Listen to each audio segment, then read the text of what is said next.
Welcome to Shift Happens, where we discuss all things yoga, creating transformative experiences on the mat, off the mat, and on the path of yoga with your host, International Yogini Mimi Adeogba. Good morning to our audience. This is Yogini Mimi, your stress-reducing G. Today I have with me Irina, and she is from, what country are you from? I'm from Ukraine. Irina and I met when she began her yoga teacher training course in Rishikesh, India. And she was one of my students there at Rishikesh Yoga Sansthan. And I've invited her to join us on the call today. Hi. Hello, Mimi. Nice to see you. Nice to see you too. Namaste, everyone. Namaste. Irina is a beautiful mother of, did you say you have two children? Mm-hmm. Two children, and a practicing yogini. I'll just turn it over to you. And would you tell us a little bit more about yourself? Yes. Hello, everyone. And I've been practicing not so long, maybe for the past year and a half.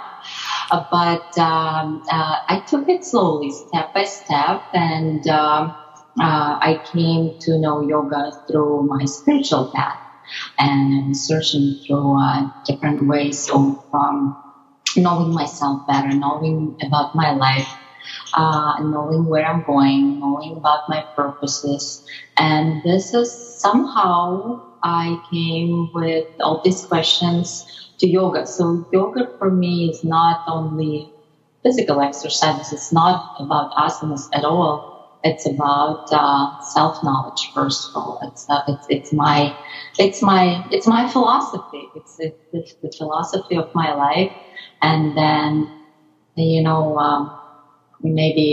if you look at your life and you compare yourself with a baby, so the baby doesn't really know what's going on, but then the baby grows up and the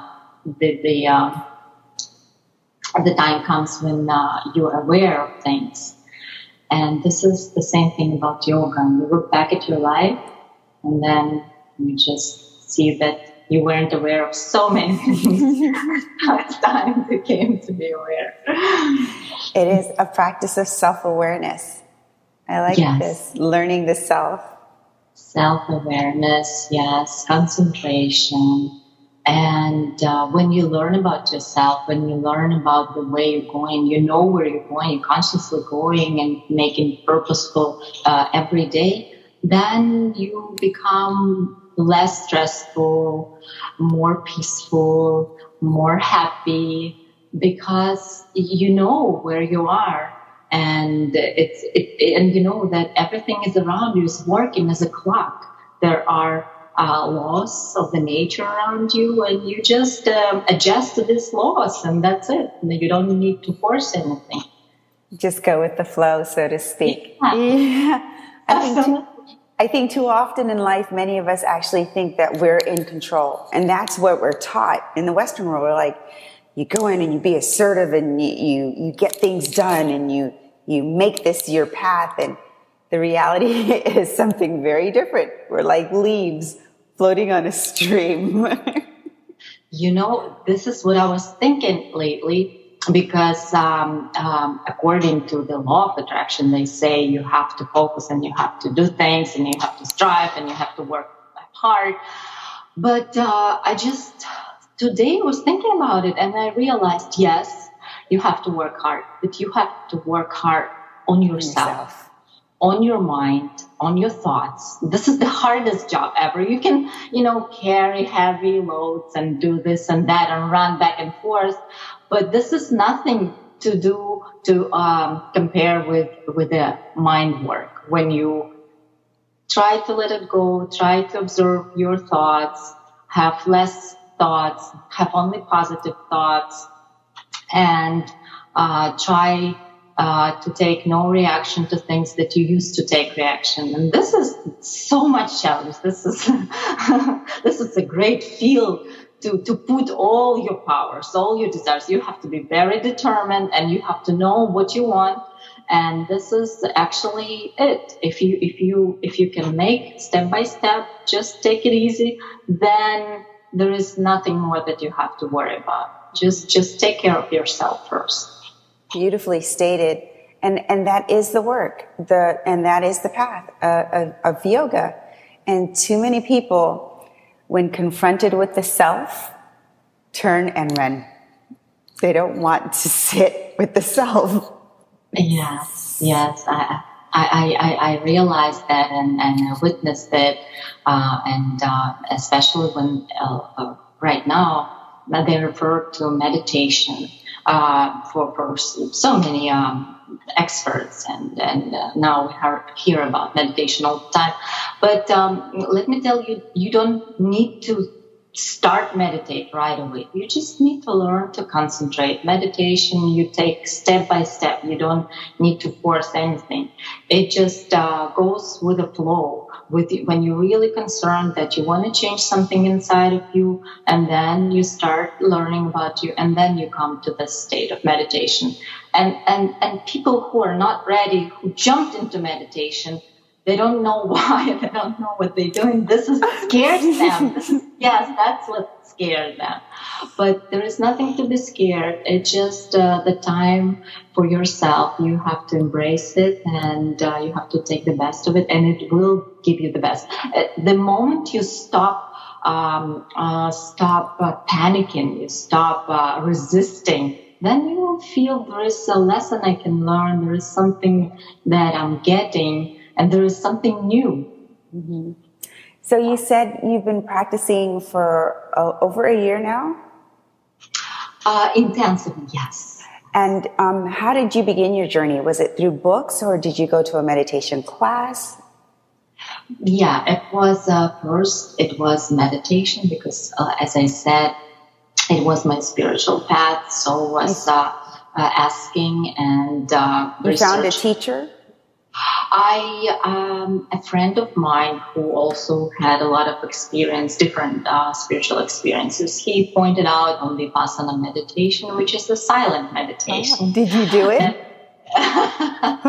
Yes, of course. And first, all 10 days?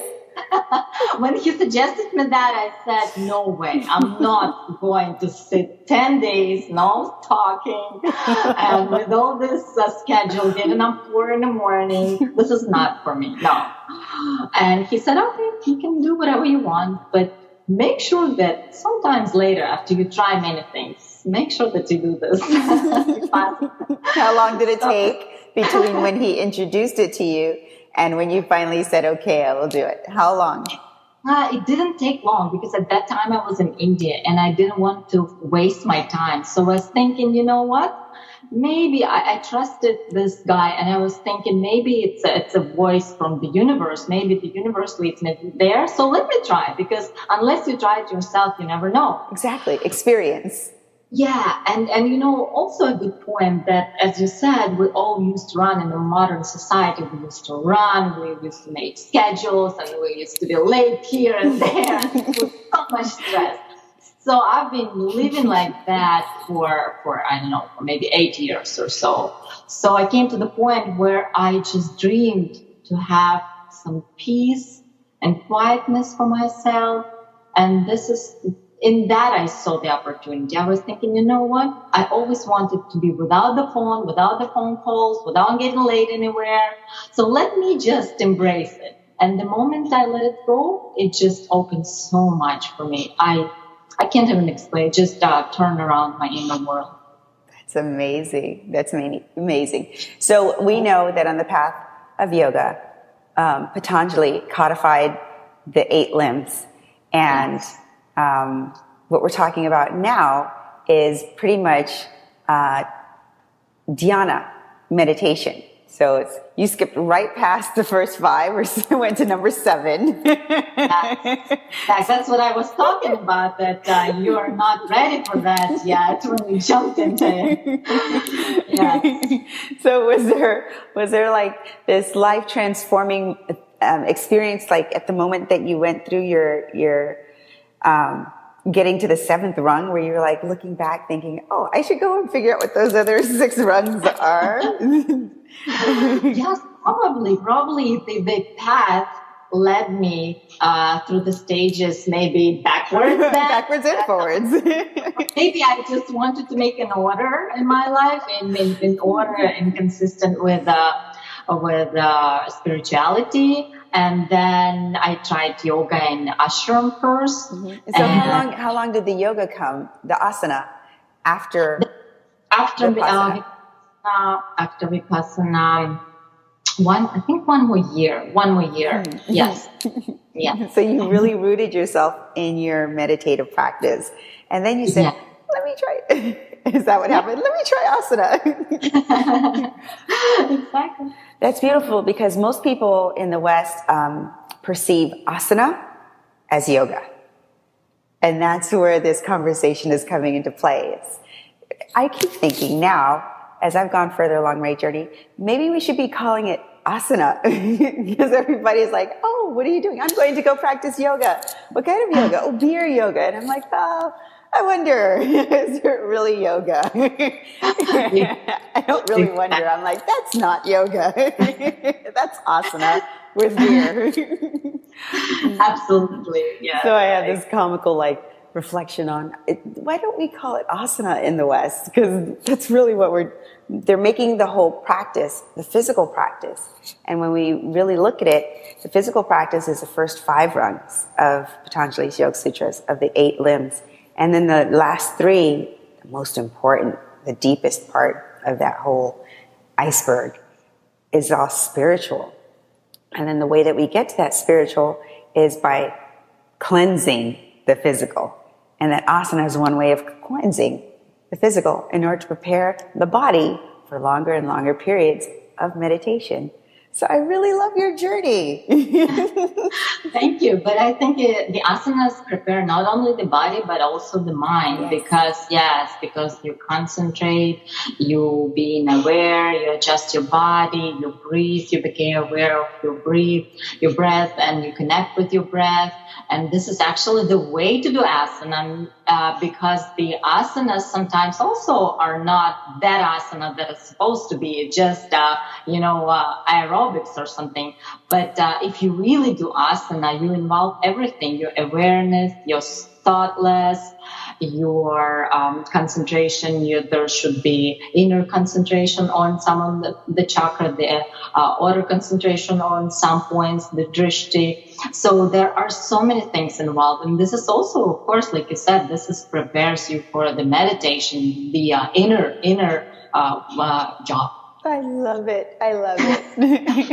So you sound like you've been going deep in your studies. One of the things I'm often asked. I love it. I'm really sincerely concerned and inspired, and that gives me the motivation to learn more. Now I'm taking the books. Now I'm reading the books, because I'm choosing very good books. The books are published by Bihar School of Yoga. They good publicity. So those are the ancient wisdom that I want to incorporate in the practice, because it shouldn't be, like you said, it shouldn't be only asanas. It should be something more. And that's what I want, something more. Yes, something more. That's beautiful.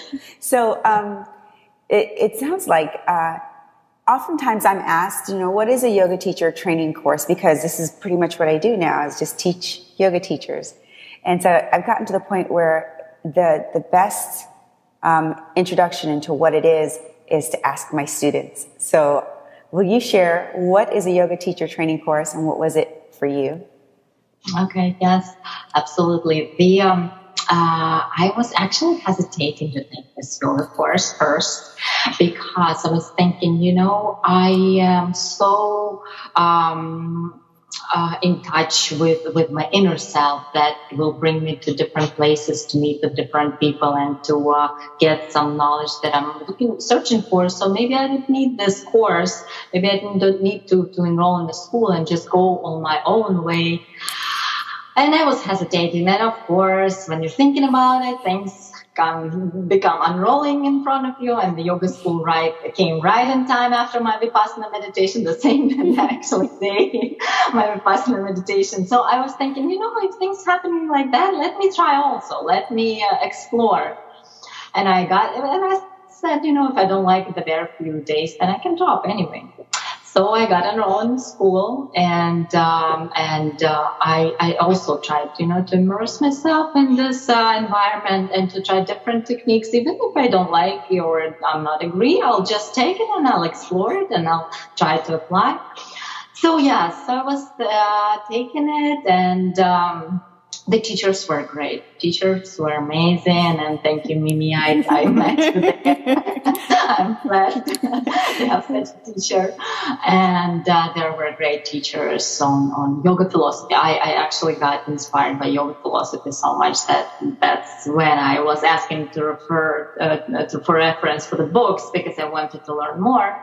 So the yoga school for me, it gave me I think, first of all, it gave me a push. It speeded up the whole process. Because all the people who are involved, they also, like me, they're passionate, they live yoga, they think, they strive for better things. And, of course, my classmates who came all around the world to learn about yoga, also so inspirational, and different stories that brought them there. Remember this girl, Irina, she had the breast cancer, and then she came, and then she proved everybody that it's you don't have to go to chemical therapy. You have to just work with your energies and your brain and your determination, and that was so much inspiration for me too. And I was thinking, it's good for me that I am there, because who knows if I like yoga so much, why don't I start teaching and doing yoga for myself? Because I want to keep it on a regular basis, and that's all come to use. So you brought it to life, and you're teaching. Okay, tell me about your teaching. Tell me about your teaching. When I came back and I was thinking that I need to start my course. My teacher, who's from India, and he was teaching pranayama course, and he's very good at it. And I'm also very blessed that I met him, because pranayama is also a part of the way, also one of the limbs. I think it comes after asana comes pranayama, so it's number 4. Yes, and then he asked me to substitute him, and I was happy. I said, "Wow, you really trust me, because teacher." Yes, and then it came amazingly, because like I said, I was reading these books about chakras, and I was also creating my own practices, and I combined pranayama and chakras together. We did all this breathing through the chakras, and my yoga asanas, that we are starting class with yoga asanas, that I tried to learn about those asanas more, to learn the names on the Sanskrit, to learn what the benefits of them, because you don't remember everything. You have to constantly repeat. And you're a very good student. Yes, so I took it very seriously, and everybody was happy. They said, "Wow, you explained so good, so nice. I like it." I said, "Yes." Did you do it all in English, or did you do it in a different language? No, I did it in my language, because there are some people who did not understand English, but I would even be happy. More amazing.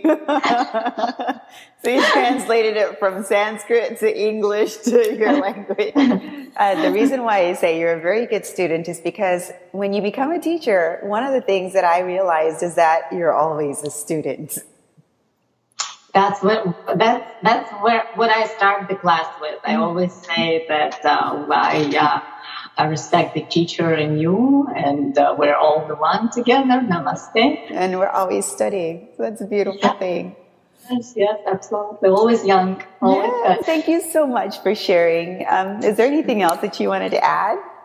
No, thank you for having me. And I hope our conversation inspired somebody and people are now thinking about yoga, not only about yoga as asanas, but yoga about something more, more exciting about themselves. And, they get inspired and think, hey, let me try that. Let me research. You just have to make your own path.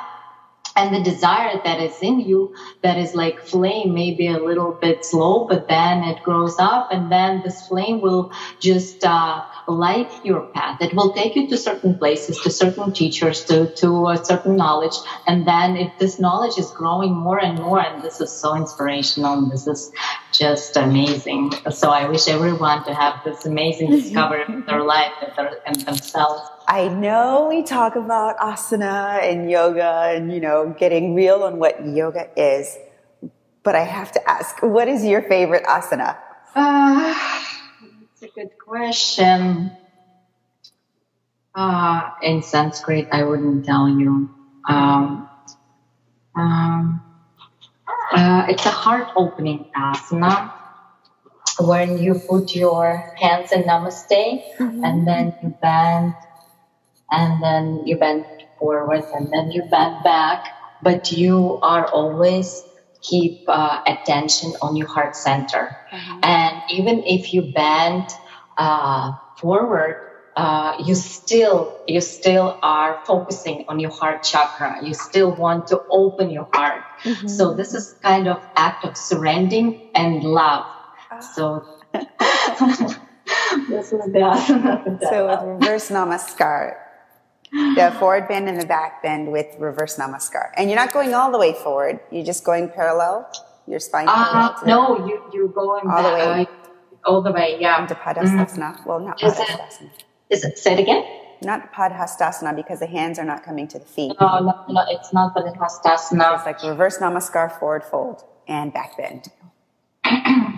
Yeah, it goes, the body goes all the way forward, and then goes all the way back, and then feet together. Yeah. No, feet are apart, like in Trikonasana.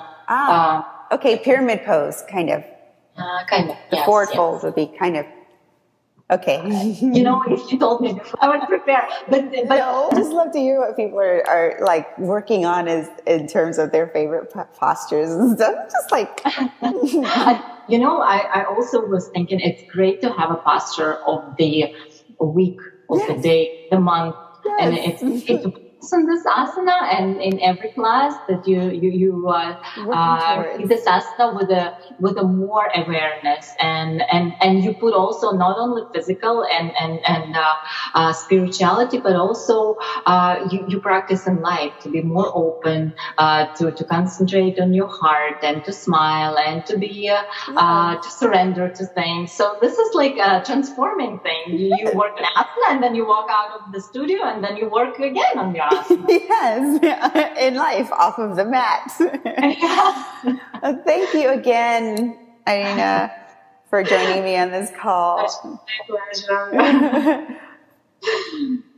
Have a lovely day. Have a beautiful day. It's a beautiful day. It's a beautiful teacher day. Always spot us at the end of the class. Do you remember the story behind that?